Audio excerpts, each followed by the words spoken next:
धृतराष्ट्र के प्रश्न का उत्तर संजय आगे के श्लोक से देना आरंभ करते हैं। दृष्ट्वा तु पांडवानिकं व्यूढं दुर्योधनस्तदा आचार्यमुपसर्गम्य राजा वचनं ब्रवीत्।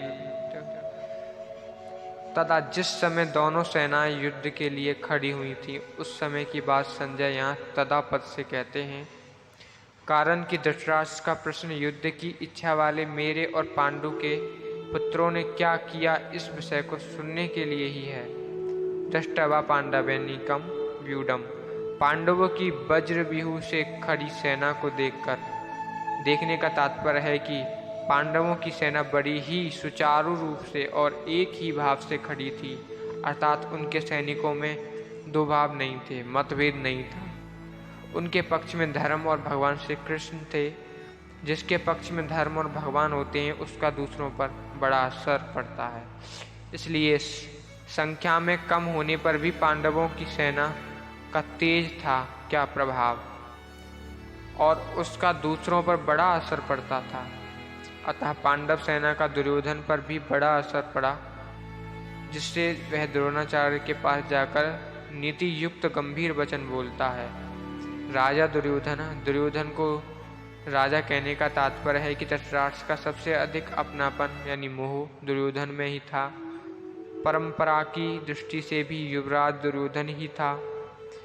राज्य के सब कार्यों की देखभाल दुर्योधन ही करता था। धृतराष्ट्र के नाम मात्र के राजा थे। युद्ध होने में भी मुख्य हेतु दुर्योधन ही था। इन सभी कारणों से संजय ने दुर्योधन के लिए राजा शब्द का प्रयोग किया है।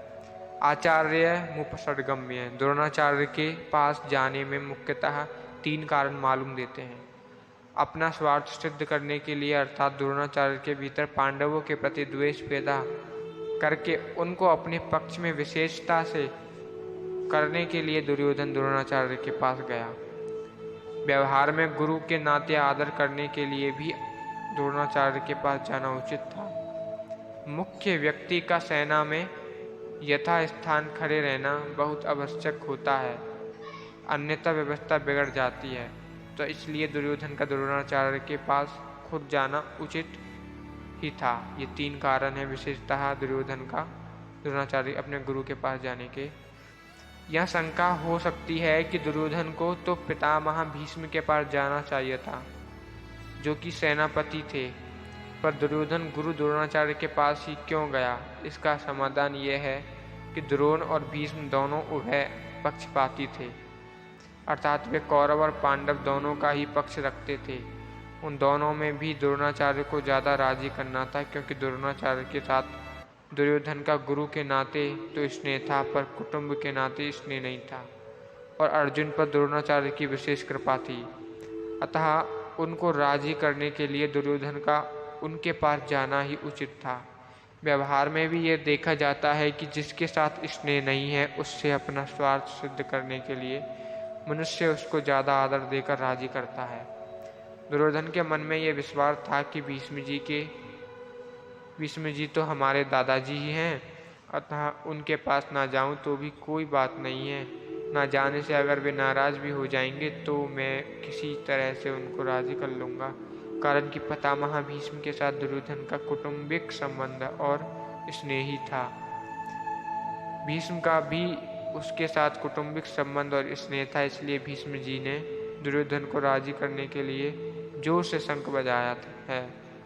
वचनम ब्रवीत, यहाँ अब्रवीत कहना ही पर्याप्त था, और क्योंकि अब्रवीत क्रिया के अंतर्गत ही वचनम आ जाता है, अर्थात दुर्योधन बोलेगा तो वचन ही बोलेगा, इसलिए यहाँ वचनम पद की शब्द की आवश्यकता नहीं थी। फिर भी वचनम शब्द देने का तात्पर्य है कि दुर्योधन नीति युक्त गंभीर वचन बोलता है, जिससे द्रोणाचार्य के मन में पांडवों के प्रति द्वेष पैदा हो जाए और वे हमारे ही पक्ष में रहते हुए ठीक तरह से युद्ध करें, जिससे हमारी विजय हो जाए, हमारा स्वार्थ सिद्ध हो जाए।